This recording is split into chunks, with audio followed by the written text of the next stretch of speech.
guys! So today I'm going to be showing you two Mediterranean diet friendly slow cooker recipes. They are really easy to make, and I make sure that we don't do any pan searing in these recipes so that we don't dirty up any pans. When I do a slow cooker recipe, I want to throw everything in the slow cooker and let it cook by itself.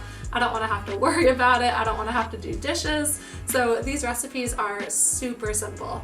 Both recipes are actually very similar. We use a lot of the same ingredients like lemon and tomatoes and quinoa in both, so they're really versatile, and even if you wanted to swap out the proteins in each of the recipes, you can absolutely do that. The first recipe is going to be a slow cooker lemon chicken recipe.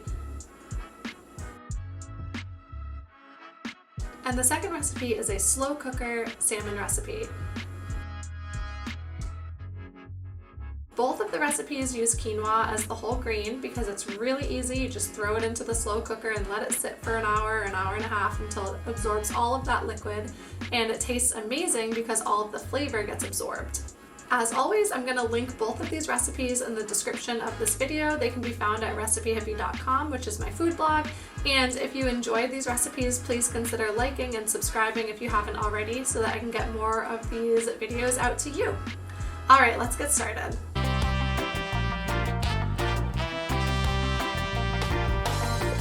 Okay, so we're going to start out with a slow cooker lemon chicken and quinoa recipe. So you want to start by slicing a lemon into 6 slices that are about 1/4 of an inch thick. From here, you want to cut off any of the peel and the white pith that's underneath the peel. This step is actually really important because the pith is what gives you that bitter flavor, so you want to make sure that you get as much of it off as you can, unless you don't mind your broth and your quinoa being a little bit bitter. You want to place the lemon slices in the bottom of a slow cooker and then place 1 chicken breast on each row of the slices. I like to use 3 slices per chicken breast. I do season the chicken, I just didn't show it. You're going to toss in 4 garlic cloves, 2 cups of chicken broth, and 1/2 teaspoon of table salt. You want to cover that and cook it on low for 6 hours, and then about 1.5 hours before serving, go in and mash the garlic cloves with a fork and pour in 1 tablespoon of fresh lemon juice, and then toss in 10 ounces of cherry tomatoes and 3/4 of a cup of dried quinoa.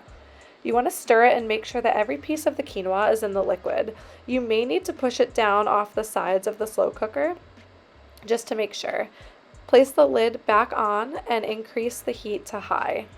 You want to cook it until the liquid is fully absorbed by the quinoa, which takes about 1 to 1.5 hours.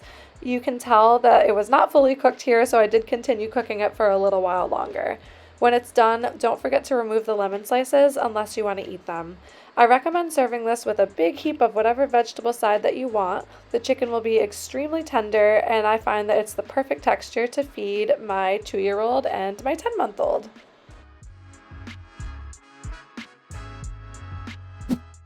Next, we're going to make slow cooker salmon with olives, tomatoes, and quinoa. Drizzle 1 tablespoon of olive oil into a slow cooker and then place the salmon on it skin side down. Season the salmon with a pinch of salt, a pinch of pepper, 1/8 teaspoon of paprika, and 1/8 teaspoon of cumin. Use your hands to spread it around on the salmon. In a large mixing bowl, add 2 tablespoons of olive oil, 4 garlic cloves that are minced, 2/3 of a cup of dry white wine, 1/4 of a cup of lemon juice, 10 ounces cherry tomatoes, 1.5 tablespoons of Italian seasoning, 15 ounces of red olives, 1/4 teaspoon of salt, and 1/2 cup of vegetable broth. Pour the mixture over the salmon and place a lid on the slow cooker.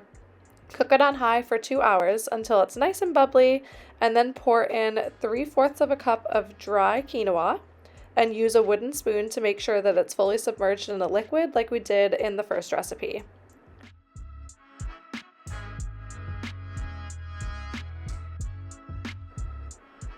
Place the lid back on the slow cooker and then turn the heat to low and cook for about 1 hour and 15 minutes.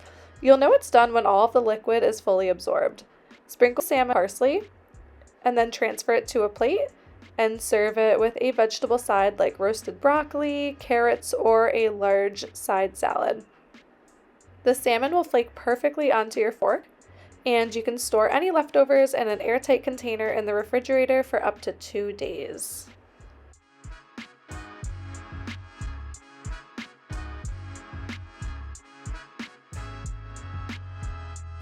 So that's it. These recipes are really easy to make. Like I said, they're very similar. They use similar ingredients and a similar cooking style.